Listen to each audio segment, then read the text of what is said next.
وسهلا بكل الذين ينضموا للاستماع إلى راديو بلدي، أول راديو عربي أمريكي ويعنى بقضايا العرب في المهجر.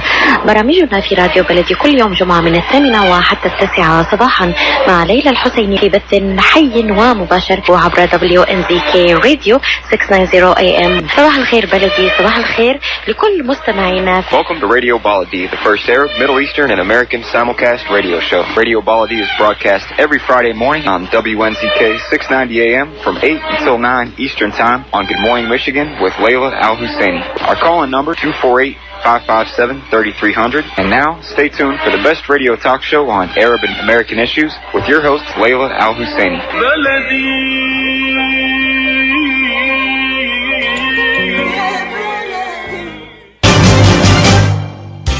This is Dr. Sahar Khamis. Join me on the third Friday of each month at 8 a.m. Eastern Standard Time.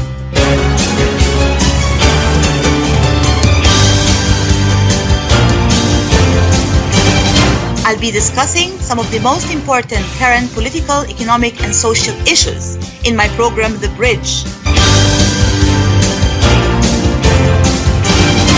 On Radio Baladi, on America's Voice of the Arabs, WNZK 690 AM and WDMV 700 AM. Good morning, everyone. This is your host, Dr. Sahar Khamis. Welcome to another great program on Radio Baladi on US Arab Radio. March is Women's History Month, and we all celebrated International Women's Day. Therefore, I would like very much to shed light on the career of a successful woman that I had the opportunity to be a friend with and a colleague of for a long time. Amani Soliman is a veteran journalist, and today the topic of our discussion is the journey of a veteran journalist, Amani Soliman. Let me first read her short bio quickly and then give her a chance to talk to us about her journey with journalism and media over many years.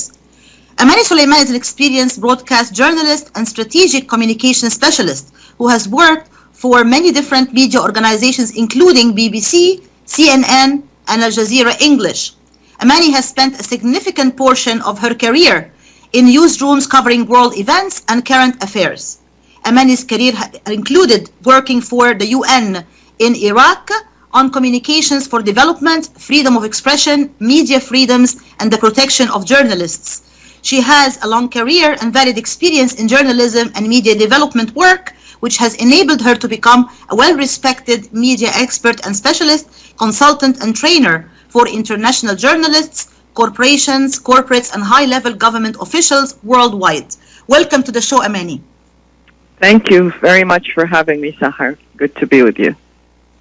It's an honor and a pleasure. And just for the knowledge of our listeners, we were actually, classmates. We were together in undergraduate school at the University of American University in Cairo, and we studied the journalism together also at the American University in Cairo. So if you can briefly give our listeners a short overview of the different stations and stops of your career as a journalist from the time you actually graduated from the American University in Cairo up till now. Sure. When I graduated for my BA degree, I actually studied political science and economics at the American University. And shortly after that, I ended up working for Egyptian state radio and television. So I was working on the English service or the European service of Egyptian radio, which is an FM station. I was working specifically on news and political programs and current affairs programs, and also for the daily English newscast, which was shown on Egyptian state TV. Of course, at that time, this is pre-satellite television in the Arab world, which didn't happen till maybe 10 years later. So everybody got their news from state televisions at that time. So when I found out that I found myself working in media and journalism, and I had not studied any of that, it was based on my political science knowledge that I was able to work there. I went back to the American University in Cairo, known as AUC, and signed up to do my master's degree in journalism, specifically broadcast television or TV journalism, as it's also known. And from there, the day I finished my master's degree, my professor at the time recommended me to be of help to a group of CNN journalists who had just arrived in Cairo to cover an Arab summit that was going on at the time. And during that time, there was the invasion of the tiny emirate of Kuwait in the Gulf, in the Arab Gulf area, by Iraq. And we're now talking about 1990. So I was recommended to this team to do a simultaneous interpretation of the then Egyptian president, Hosni Mubarak, something that I had done several times on Egyptian state TV. So I simultaneously translate his speech into English. So I went and presented myself to this team, and they took a live feed from Egyptian television. And of course, this team had arrived from the States. They weren't very sure who these different Arab leaders were.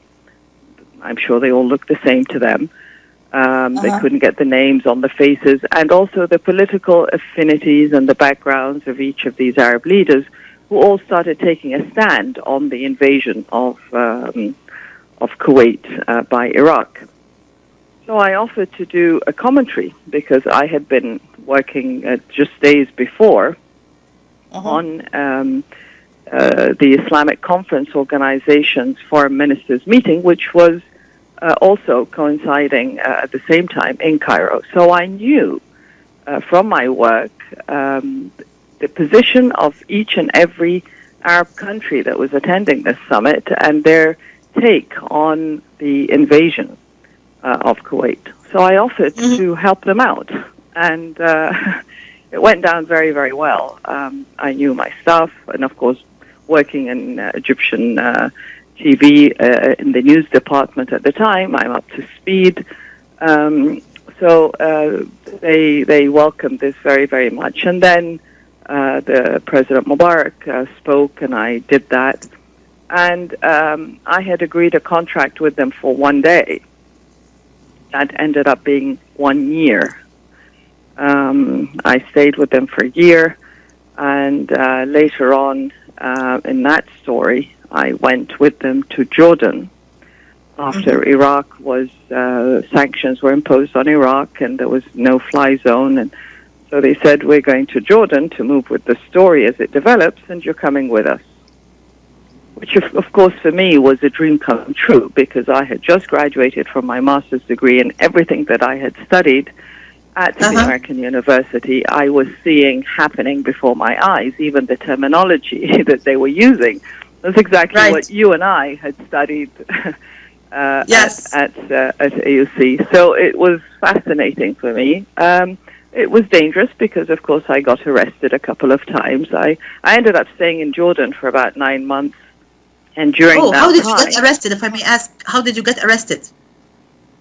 At that time, Egypt, my country of origin, was not siding with Jordan, and Jordan was siding with Iraq. So Egypt was on the other side with the Allied forces, the West in general, and so I used to go out with the crew on the streets of Amman, the capital city of Jordan. And we would cover demonstrations and protests by the public and different groups, and women protests and things like that. And there would be a lot of anti-Egyptian slogans. And yes, and I would do my job and then do the interviews and hear what they said about Egypt specifically, which hurt me because I'm a very proud Egyptian. And I would, after the recording is over, I would then turn into an ordinary Egyptian civilian and tell them exactly what what I thought. Oh. So, of course, it was the wrong thing to do as a journalist, but I was still gaining my experience, I guess, and my patriotism got the better of me. And so anyway, it led to clashes sometimes, and so that was one way of getting arrested. The other was, as I learned, you have to be smart when you're covering a story that in a country where you're not very welcome as a news crew or as a news organization. You have to be a little bit smarter than the authorities. You have to be a step ahead. So you know that you may get arrested. Your technology, your tapes at the time, we had tapes, they could come and confiscate your camera or your tapes. So you have to be prepared for everything. So I learned a lot, obviously, from the CNN crew. So we were covering on the Iraqi-Jordanian border. There was a border point there, which is the last Jordanian town before the Iraqi border. And we were covering a story that basically was that the influx of people running out of Iraq or Kuwait through Jordan is dying down. This was months after the invasion. And so we went and we found that there were trucks, like oil tankers that were coming from Iraq into Jordan and vice versa. And there was an embargo on Iraq, i.e. no oil in or out. So we quickly filmed that. The cameraman panned with the truck across as it was leaving. And of course, this was caught by the Jordanian authorities who saw the cameraman take that shot of the oil tankers going in and out. And being the only Arabic speaker with this crew, oh my God. Yeah, he came to me. I was very young at the time, quite inexperienced, but he came to me and he said, "Right, what are you guys filming?" And I said, "Well, we're just filming the story that we put in our request to film here at the border point." Of course, he wasn't convinced. So he did two things. He arrested me, took me to the checkpoint there in his office, just stay there. And the second one was he asked for the tapes in the camera. Now, the cameraman, being used to this kind of thing, as soon as he got the shot he wanted, he swapped the tapes. And that was a very smart thing. That was a lesson that you learn very early on. Immediately once you have your, whatever it is you're after, that shot, put it away, you put an empty tape in the camera. Here come the authorities, they want the tape in the camera, you give them the tape in the camera, which is an empty tape. So he switched the tape like very quickly. Oh, immediately. As soon as he got the shot, he swapped it. I didn't know what he was doing at the time, but he was smart. He knew, the cameraman knew that sooner or later someone will have seen him pan that camera across and get get that shot. Yeah. So yeah, little things like that. Of course, I was held in at that checkpoint for about 6 hours, and the crew that I was with would not leave without me, and they raised hell, and they made sure that this is an American news organization. They made sure the American authorities in the capital knew what was going on. Someone from our crew, and this is someone hired by us, and so on. So eventually they let me go, but it was not easy for a very young person, and this is a big job. So yes, later on in that story, a month after this incident, I actually traveled to Iraq which again was nobody went or nobody left Iraq at that time, but I was able to go in with the crew from CNN, and again I was there for about 3 weeks, and we were doing all sorts of things again, you know, saying that we want to film that Iraq is dependent on agriculture, and we want to get out of the city to film, because no crews left the Al Rashid Hotel at the time where everybody stayed, unless you had somebody from the Iraqi Ministry of Information and some basically like a monitor with us all the time to see what we're doing and what we're saying, things like that. So again, I was asked to leave after 3 weeks because I was asking questions that any journalist would ask, and they didn't like that. So they asked me to go to the Ministry of Information and did not address me at all as a fellow Arab. They spoke to the head producer that was in charge of our team, and they told him, we don't want Miss Amani here anymore. We don't know what she's doing, and we don't like her questions, so we want her to leave. Of course, I left the next day because it was just not very safe. I do remember that while I was in Baghdad, I actually went and met the Egyptian ambassador there and told him, I'm here as an Egyptian citizen, and he said, what the hell are you doing here? This is going to be a war zone very soon. Where is your family? How could they leave you come here on your own? He was very, very annoyed and very angry. It seems like you've been through a lot in this journey, Amani. We will have to go now for a commercial break, and we'll continue this very interesting and lively conversation right after this commercial break. Stay tuned, please. If halal is important to your family, you can trust that Miramar will offer not only the highest quality halal products, but the best tasting and healthiest foods that can be placed on your family table with confidence. Miramar is the first and oldest halal certified food brand in America, serving the Arab and Muslim community, and offers a wide range of halal food products.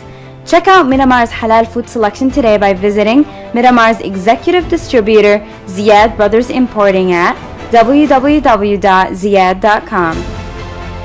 Life is a nonprofit charity that's provided humanitarian aid and development to people and communities for over 25 years, regardless of race, color, religion, or cultural background. When disaster occurs here or around the world, Life for Relief and Development rushes in to provide food, medical aid, and shelter to those in need.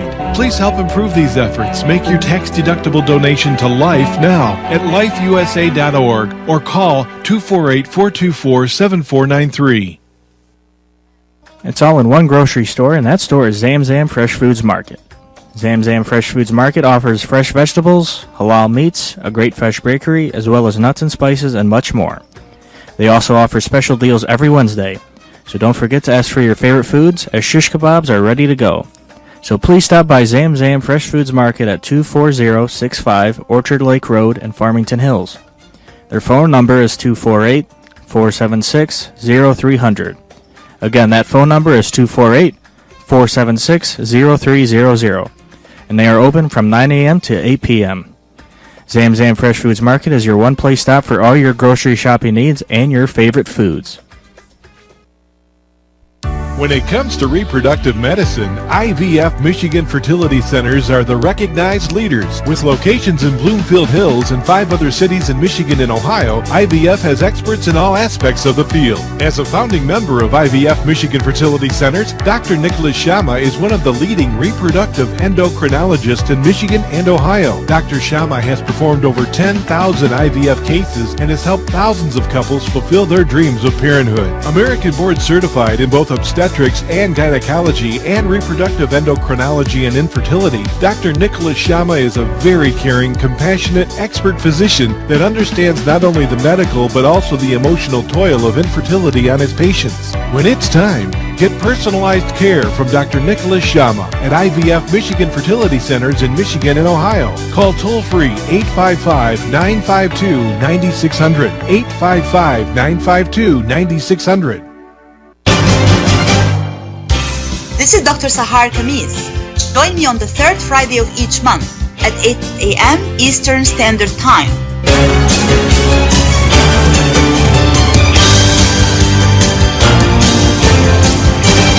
I'll be discussing some of the most important current political, economic, and social issues in my program, The Bridge.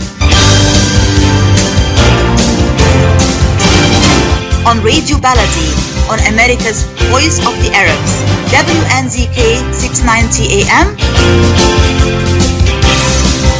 and WDMV 700 AM.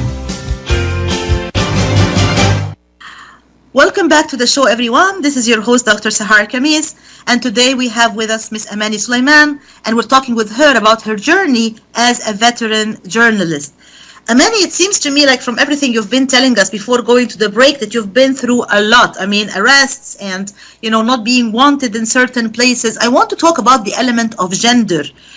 Being a woman working in this difficult and oftentimes challenging field of journalism and media, what were some of the obstacles or hardships that you felt were, quote-unquote, gender-related, that are pertaining to women, in particular when they work in this particularly daring and sometimes even dangerous career? Yes, there is no question, of course, that especially the times I worked in these conflict zones, you're going back some time ago now. Yes, there is no question that being a woman, you're immediately vulnerable. Not in your own eyes, maybe, but in the eyes of everybody around you. It's like, what are you doing here? Why are you coming out to do a story like this that's full of risks and dangers? And we have seen, of course, more recently, in areas like the conflict in Syria or even in Iraq or even in Libya, what's happened to female journalists. There's no question that you are at risk all the time because of that. Having said that, of course, there is no reason why this is a job that a man can do that a woman cannot do. There's nothing there that makes a woman more qualified or more able or more daring or more knowledgeable than a woman to do a job like this. Absolutely not. In fact, I found that being a woman in some instances is actually helpful. Because if you go out and you're talking, say, to people in areas hit by conflict or under any difficult hardship, people tend to feel, I think, more at ease, especially if you're talking to the same gender. So as a woman, you're interviewing women or young people. They're more approachable. And I think women get the job done a little bit more with a flair maybe that a man does not have in instances like this, and you will get the kind of answers that you want from people. People will interact, I believe. But again, there is no reason why a woman should not do jobs like these. Does it come with hardship? Of course, it does. There's no question. And what would be some of the golden pieces of advice that you would give to some of the young, journalists in general who are doing this kind of work, which is very challenging, daring, and dangerous, and to women journalists in particular when they venture out in the real world doing these kinds of challenging media coverage jobs? Well, unfortunately for anyone in this industry nowadays, this is not a very good time to be a journalist. And I would say this is across the world. In every spot of the world now, it is not easy to be a journalist. Unfortunately, the job of a journalist has now been interlaced with a lot of terminology that didn't exist before, like this concept of fake news. Why would a journalist care to do fake news? You're there risking your life and risking your safety because you want to convey the reality of what is going on wherever it is you are. But unfortunately, the internet and social media and all that has allowed people sitting at their desks who have nothing better to do to distribute fake news, and they become journalists. So it's not an easy thing to do nowadays, I believe. Journalists are somewhat under siege.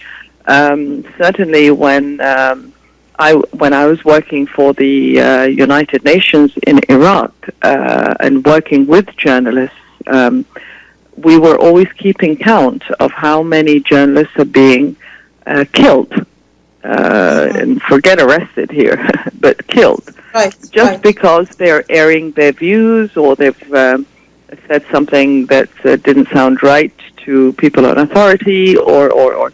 But having said that, nowadays we're seeing journalists all over the world arrested for their views, arrested for what they tweet, arrested for what they write, killed and slaughtered and cut into pieces because what they say or write didn't go down well.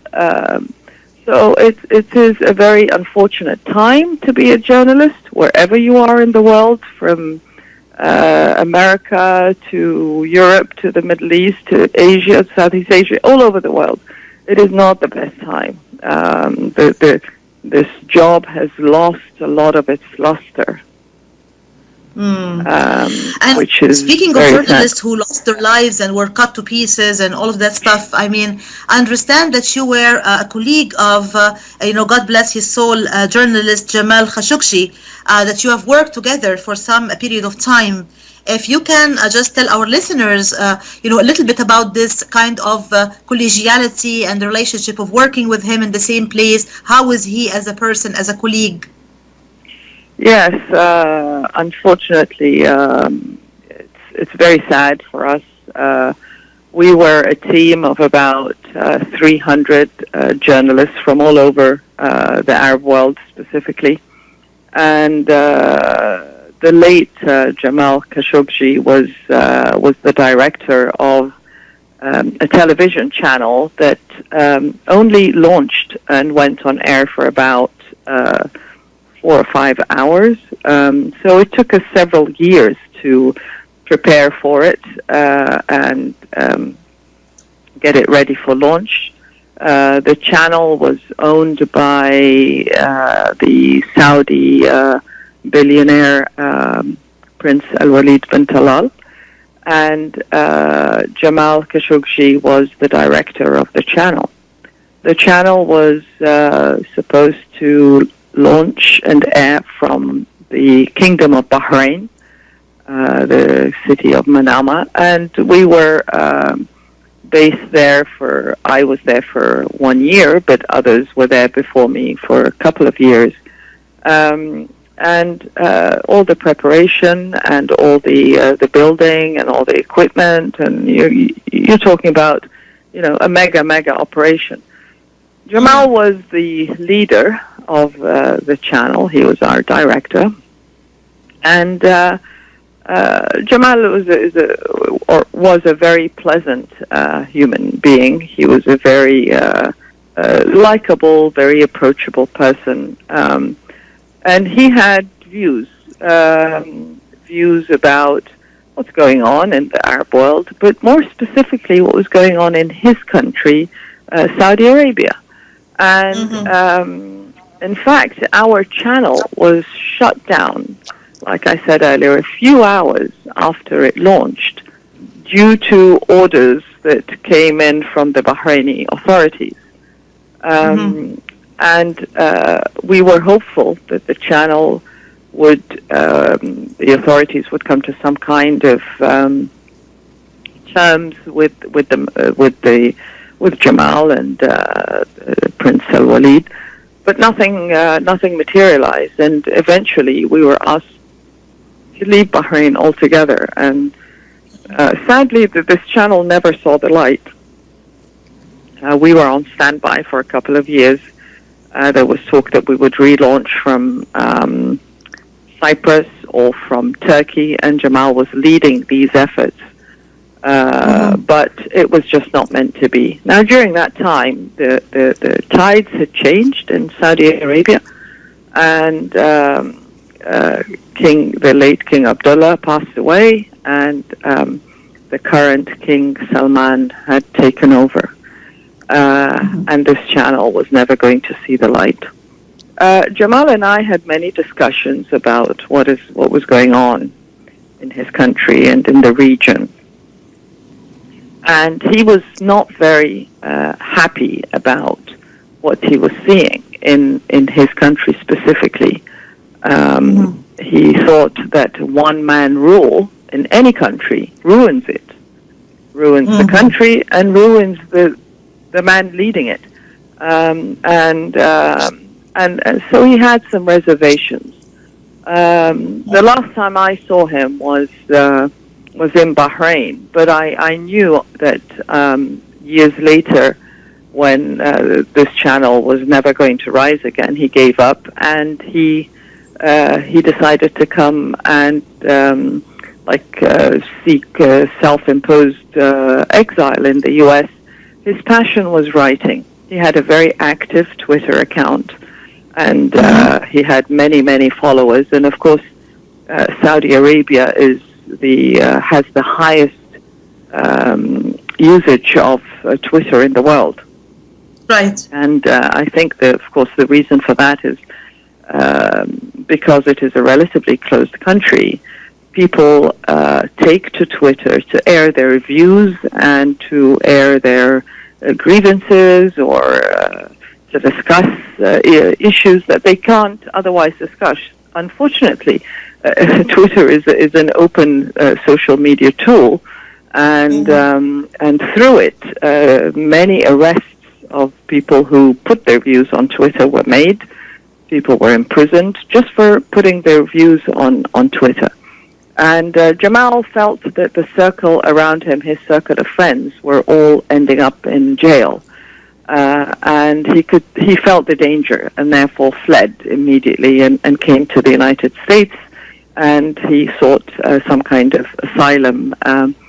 But his passion is writing, and he wanted to write under any circumstances, and ended up writing articles for the Washington Post in which he expressed his worries about his country, and he paid a hefty price for that. He certainly did. He certainly did, unfortunately and sadly enough. We will come back to this interesting and lively conversation right after this commercial break. Stay tuned, please. Kushat's Mediterranean Market and Shish Kebab offers a great array of your favorite Mediterranean meals. Meals range from lamb specialties, shawarma sandwiches, seafood dinners, and they offer special big trays of your favorite food, plus much more. Kushat's Mediterranean Market and Shish Kebab address is 32839 Northwestern Highway in Farmington Hills. Their phone number is 248-538-9552. That number again is 248-538-9552, and the supermarket is open from 8 a.m. to 9 p.m. Kushat's Mediterranean Market and Shish Kebab will definitely leave you satisfied. The Rama Relief Foundation provides humanitarian aid into areas inside of war-torn Syria, as well as aid to the refugees who have fled to the neighboring countries in the Middle East. The foundation offers food baskets, container shipment, mental health, education, soup kitchens, and more. Go to ramarelief.org or call 248-990-4247. Any donation amount made to Rama will go to sustaining many lives. Call now 248-990-4247. تعرفوا شيء، احنا كتير بنهتم بالمقبلات بالأكل الشامي، واحنا بنهتم بالبهارات والتسبيكة في الأكل المصري، واحنا نهتم هواية باللحوم وجودتها بالأكل العراقي، واحنا في مطعم عشتار نهتم بيكم. اعتمدوا علينا أيا كان. نحن في عشتار نعرف أن لكل مذاق أسرار، فنحن نقدم أجود أنواع اللحوم من ملحمة عشتار الواقعة على 56865 راين رود. عشتار، قصة حضارة ترويها لكم أطباقنا المميزة في كل زيارة. تفضلوا بزيارتنا في 3625 East 15 Mile Road, Sterling Heights. مطعم عشتار بإدارة فادي بهنام وعلي البغدادي. 586-698-2585 586-698-2585. Are you going to start a restaurant or grocery store soon? Do you need floor plans and designs? Call Naji Abood at 734-744-9796. Do you want to buy kitchen and restaurant equipment at discount prices? Call Naji Abood now, 734-744-9796. New Concept Products and Design, the trademark of kitchen equipment. 5% discount on all purchases of $75,000 or more. New Concept Products and Design, new location, 31185 Schoolcraft in Livonia. Learn more at www.newconceptproducts.com. Call Naji Abood, 734-744-9796.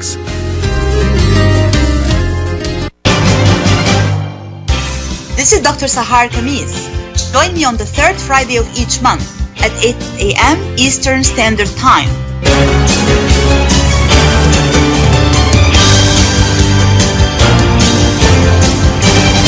I'll be discussing some of the most important current political, economic, and social issues in my program, The Bridge.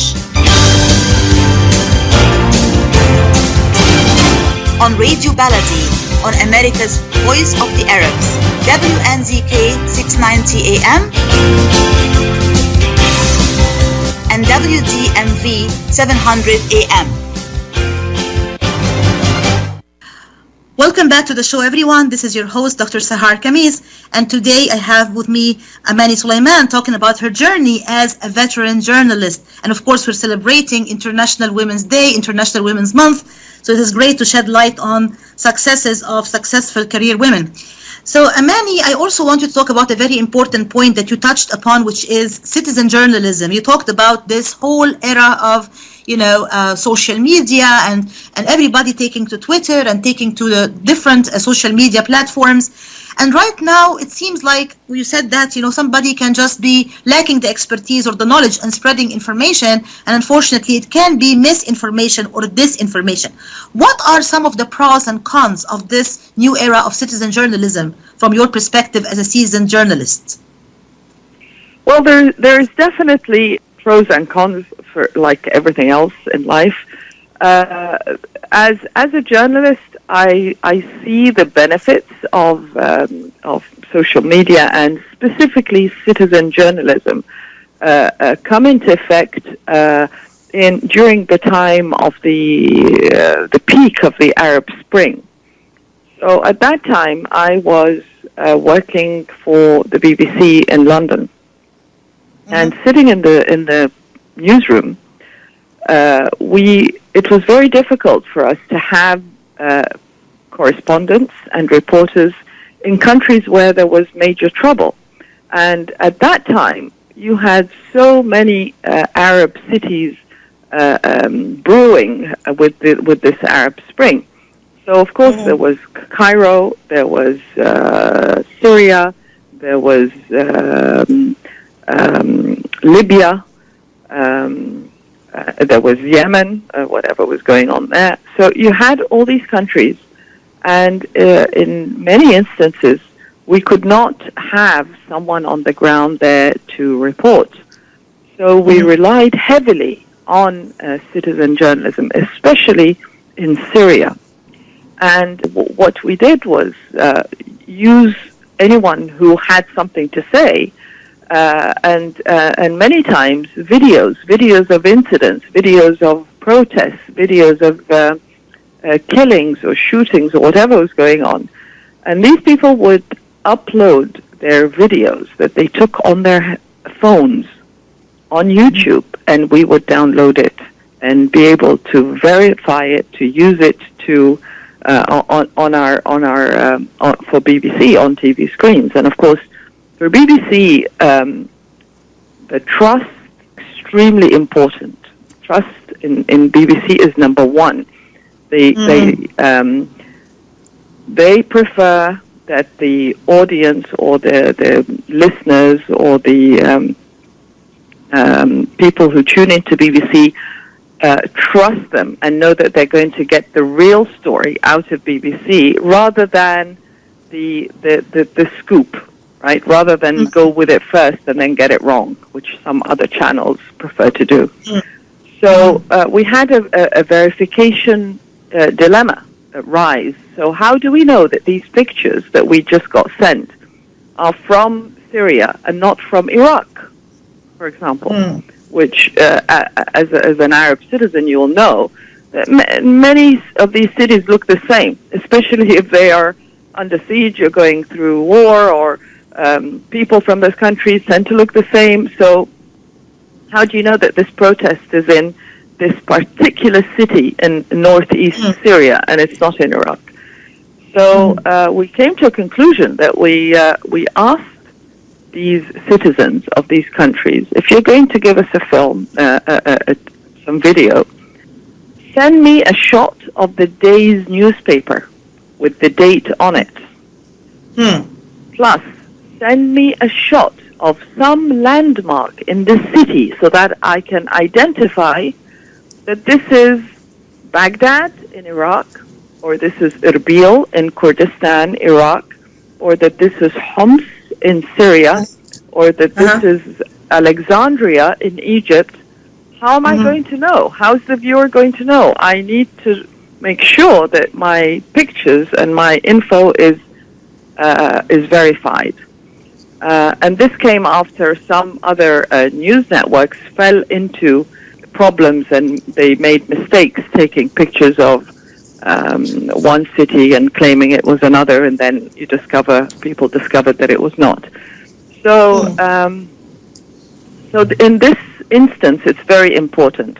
In other instances, example, like we were talking earlier about Saudi Arabia, how do you know what's really going on in Saudi Arabia? There's no way of knowing. As a journalist who's curious and following things in the Middle East region, you can't tell. Reading the newspapers is no longer going to tell you what is really going on behind the scenes. The only way to know that is through Twitter. You get onto Twitter and you read what people are saying. So it gives you a completely different, in many instances, a different picture than what is in the mainstream media or their state-run media or their print media. So in this instance, it's very important. Flip the other side of the coin, and of course you have many instances now where people put stuff on social media that is just not true. And I think in this situation, they're also dealing with a public that is more knowledgeable, is more aware that now there are stories that may not be verified or true. So I believe that people now have to be aware where they go to get their information, where you go to get your news for the day or to get your news fix. People have to be very choosy. And I think the public at large, all over the world now, knows this because you sit with your phone in your hand and you can access all the news in the world that you want. So the public has now the knowledge and the power to be in control of where they go to get their news, and therefore they know that, if this is from this organization, then I know 100% it's true. Absolutely. So it seems to me like, the social media is opening like a window, an alternative window for getting news and information, but we as receivers also have to be picky and choosy in terms of distilling or filtering what is true and what is not. Correct? Yes, absolutely. And I think this is also because of the spread of social media and the use of social media, people now are have reached that capacity where they know if something pops up on your phone and you can tell that this story really doesn't make any sense, or you cannot find the source for the story, then you know that this is not true. Because now that there are countries now that have armies of people spreading this stuff for their own reasons, whether they are political or other. But you now have armies of people on social media. The war is not what it used to be anymore. It's through the internet. It's through social media, and the public is just not as gullible as it once was. I think that people are a lot smarter now, and they know how to consume news and how to fetch for news and how to go to news and how to go to the right sources to get the information that they need. We're living in the age of cyber activism and cyber wars right now. That's cyber wars, absolutely. Yep. Absolutely. Yep. We'll come back to this interesting discussion right after this commercial break. Stay tuned, please. تعرفوا شيء، احنا كتير بنهتم بالمقبلات بالاكل الشامي، واحنا بنهتم بالبهارات والتسبيكة في الاكل المصري، واحنا نهتم هواية باللحوم وجودتها بالاكل العراقي، واحنا في مطعم عشتار نهتم بيكم، اعتمدوا علينا ايا كان. نحن في عشتار نعرف ان لكل مذاق اسرار، فنحن نقدم اجود انواع اللحوم من ملحمة عشتار الواقعة على 56865 راين رود. عشتار، قصة حضارة ترويها لكم أطباقنا المميزة في كل زيارة. تفضلوا بزيارتنا في 3625 East 50 Mile Road ستيرلينغ هايتس. مطعم عشتار بإدارة فادي بهنام وعلي البغدادي. 586-698-2585 586-698-2585.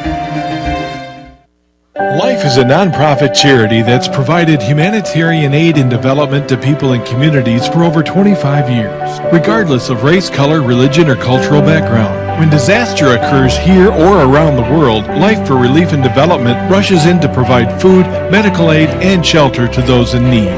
Please help improve these efforts. Make your tax-deductible donation to Life now at lifeusa.org or call 248-424-7493. When you're looking for the best in optical care, Dr. Imad Nakash is your doctor to see. With years of experience and thousands of successful procedures performed, you can trust your eyes to Dr. Imad Nakash.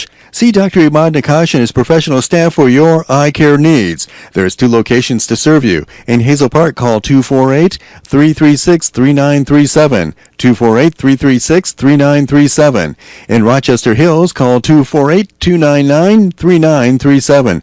That's 248-299-3937. The Rama Relief Foundation provides humanitarian aid into areas inside of war-torn Syria, as well as aid to the refugees who have fled to the neighboring countries in the Middle East. The foundation offers food baskets, container shipment, mental health, education, soup kitchens, and more. Go to ramarelief.org or call 248-990-4247. Any donation amount made to Rama will go to sustaining many lives. Call now 248-990-4247. This is Dr. Sahar Khamis. Join me on the 3rd Friday of each month at 8 a.m. Eastern Standard Time.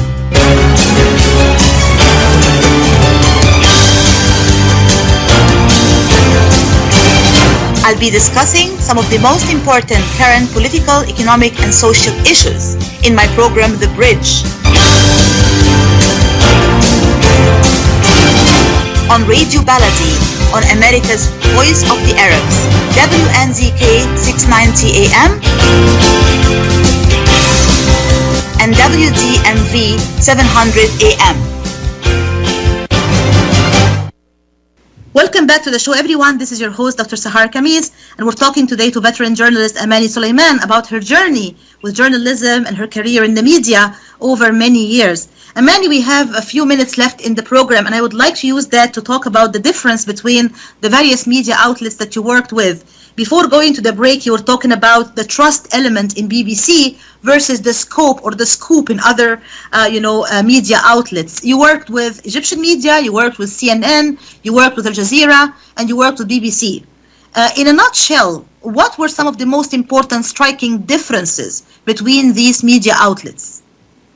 Of course, we have to differentiate here that these media outlets, while they're all doing the same thing, basically, they each have a different mandate, and each one has a different line. And this is determined by who you are, who the owner of this particular outlet is, and who their target audience is. So these elements are extremely important because they are the deciding factor in how this medium will operate. So if you go to where I started, Egyptian state radio and television, it speaks for itself. This is state-run. 1 is 1 plus 2. No questions asked there. Move on to CNN. CNN was still new at that time and wanting to make a name for itself and was pushing the boundaries, and it succeeded, right? It is what it is now, as we all know, CNN. Then I worked for BBC in London, and BBC is owned by the British public. So every British household has to pay a tax, a license. It's called a TV license. You pay something like £142 a year just to have a television set in your house and to watch BBC. So, and there is a special kind of police that will come and make sure that you have paid your license. Otherwise, you're in trouble. Right. Yeah. So the public in England and in Britain, they have a say in what BBC does because they feel that they're paying the BBC somewhat, and that this money that the public, every household is paying every year, goes towards funding news coverage, which is the most expensive activity in television. It's covering news, especially nowadays with all the risks and the safety issues and security issues all over the world. So television news is very, very expensive. So a lot of funds for the BBC go to that. And then you have like the other productions and the production for entertainment and all this other stuff. So BBC is the school, if you like, of all media outlets. They train their staff. There are standards. There are editorial guidelines. There are do's and don'ts. There are regulations, sometimes very strict. You can't just do what you want. You have to follow a certain norm of values and things like that. So.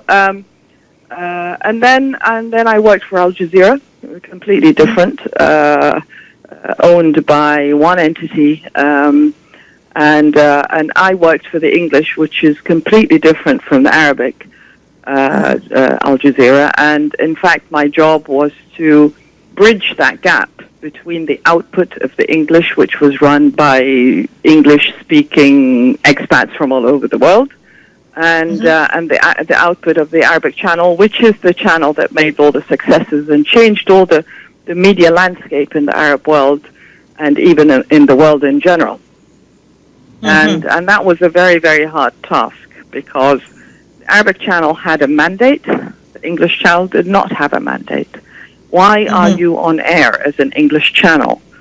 Are you there to inform the English-speaking public about the Arab world, or are you there to copycat the rest of the English-speaking outlets, or are you there to...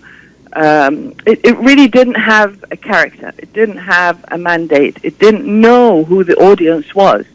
Who's your audience? The audience is English-speaking Arabs or English-speaking people in the rest of the world who want to know about the Arab world. It was a bit lost in space. You're talking about Al Jazeera English here. Yes, I'm talking about Al Jazeera English. Right.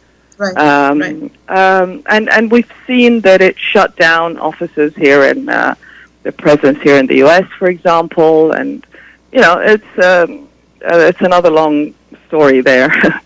And then I worked for other state televisions and things like that. But what I would say after all this long experience is there is no such thing as objectivity in journalism, because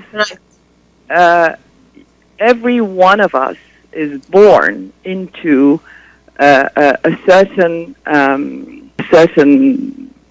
subjectivity way. You are where you're born, who you're born to, what languages you speak, what your background, your parents' background. All these things dictate on you. You're going to see things from that perspective, right? With a little bit of, I don't want to call it bias, but objectivity does not exist. Yeah. It does not exist. I totally agree with you, Amani. I think that's one of the things I always tell my students at the University of Maryland. There is no such thing as 100% complete objectivity, just like there is no such thing as 100% complete freedom anywhere. So that is maybe something that we should agree on. Yeah, absolutely. But you and I know, and we studied that as a journalist you have to be objective, and I was certainly trained to do that at the BBC. But when I started working, I was told there is no such thing. I discovered there's no such thing.